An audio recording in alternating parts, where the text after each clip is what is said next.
"Sir, will you buy my bike?" The voice was small, trembling, and so out of place against the growl of engines that the men froze mid-ride. For Harleys lined the quiet street like thunderclouds rolling through sunshine.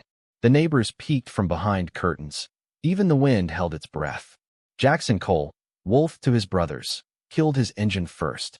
The silence that followed was almost sacred. On the curb stood a little girl no older than 6, her blonde hair tangled, her pink bicycle gleaming faintly under the afternoon light. A hand-painted sign dangled from her tiny fingers, "For sale." Jackson swung off his bike and crouched. "What's going on, sweetheart?" he asked, his voice a low rumble softened by concern. "My mom." She swallowed hard, clutching the sign tighter. "She hasn't eaten in 2 days. I thought maybe someone would buy my bike." The words hit harder than any punch Jackson had ever taken. Behind her, under the shade of a maple tree, sat a woman wrapped in a worn blanket, pale and motionless. Her face carried both strength and surrender. Jackson's brothers, Troy, Blaze, and Reed, watched quietly, their leather vests bearing the fiery insignia of their club. The world saw outlaws. But in that moment, they saw something holy in the girl's eyes, something worth protecting. "What's your name, kiddo?" Jackson asked. "Lila." He smiled faintly. "Pretty name." He reached into his vest and pulled out a thick wad of bills. "You keep your bike, Lila. No deal today." Her lip trembled. "But, no buts," he said gently, pressing the money into her small hands. "Just take care of your mom." He glanced toward the woman under the tree. "That her?" Lila nodded. "Her name's Grace." The name fit. Grace, thin, tired, but still holding herself with quiet dignity. "Who fired her?" Jackson asked softly. Lila blinked. "Mr. Dalton. He owns the catering company. He said she wasn't needed anymore." Jackson felt something deep inside him shift. He'd seen greed before, men in suits smiling while others starved. But hearing it from a child made it different, made it personal. Troy caught his eye and gave a single nod. No words, no plan, just purpose. 15 minutes later, four engines split the comm again, heading straight for downtown. Dalton Enterprises towered above the city like glass arrogance. When the bikers walked through the doors, people scattered like leaves in the wind.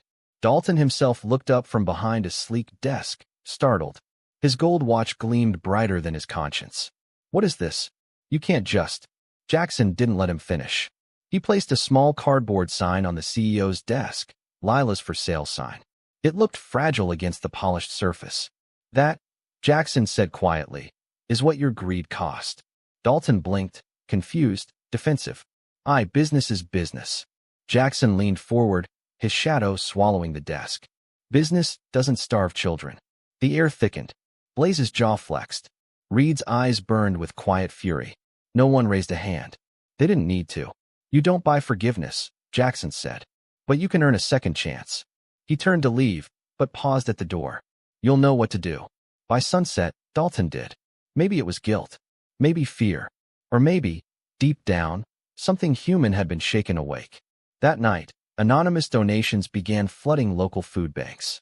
Hospital bills were quietly paid off. And Grace, the woman under the tree, received a job offer from a private benefactor.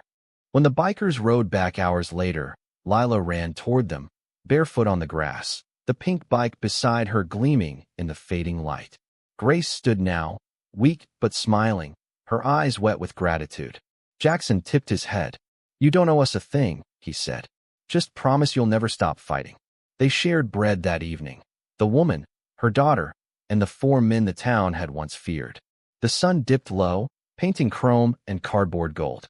Lila held her folded sign in her lap, tracing the letters with her finger.